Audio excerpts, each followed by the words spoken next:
Баршаларыңызға қайырлы күн, каналыма қош келіпсіздер. Бүгін сіздермен өте дәмді жасалу жолы қарапайым сүзбелі бәліштің жасалу жолымен бөлісетін боламын. Пирогтың құрамы қарапайым заттардан тұрады, соған қарамастан өте дәмді болып шығатын болады.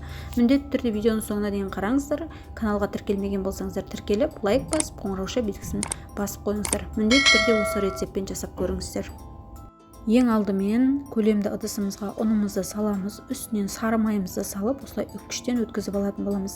Менде май салқын сары май, морозильниктен алынған.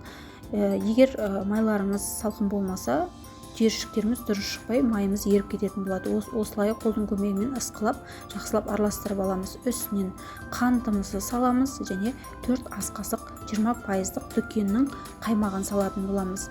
Осылай қаймағымызды салып, жақсылап араластырып алатын боламыз. Егер қамырларыңыз қатты болып, басы бірікпей жатса, үстінен сүт немесе жұмыртқа салып жасауға болады.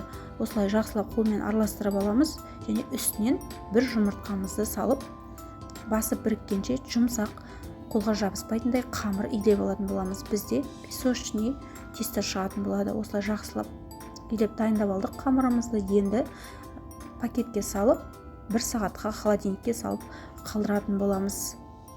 Менде қамыр 1 сағат холодильникте тұрды, қатайып, енді осылай пакетімізден шығарып, астына молырақ ұнымызды сеуіп, 2 бөлікке бөліп алатын боламыз.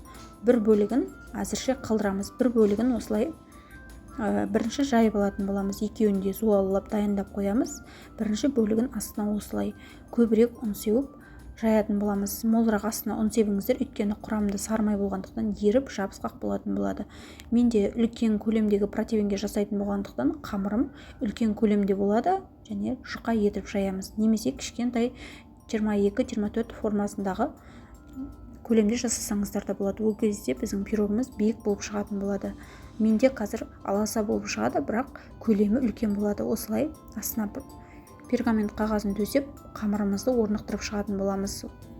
Енді салмасын дайындаймыз. Осылай көлемді ыдысымызға сүзбемізді салып аламыз. Менде қолдың табиғи сүзбесі, осылай ішінде іртіктер болған болса, блендермен немесе миксермен езіп алсаңыздар болады. Үстінен 3 ас қасық 20% қаймағымызды саламыз. Дүкеннің 2 жұмыртқамызды салып, осылай орташа миксердің жылдамдығында миксерлейтін боламыз. Үстінен бөліп отырып, қантымыз ерігенше осылай миксерлеп салмамызды дайындап қоямыз. Енді жаңағы жайып қойған қамырымыздың үстіне салмамызды салып, барлық жеріне бірдей жеткенше осылай қасықтың көмегімен барлығына толықтай жеткенге дейін жайып шығатын боламыз.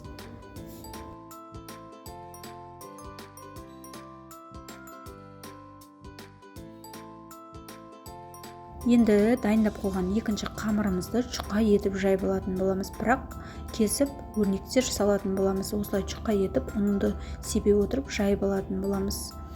Менде арнайы қамыр кесуге арналған формамен кесетін боламын, немесе пышақпен кесіп жасай берсеңіздер болады. Осылай бұйра етіп шет-шетін өрнектер салып алдық, барынша жұқа етіп кесіп алдық. Енді дайындап қойған формамыздың үстіне тор етіп осылай барлығына қойып шығатын боламыз.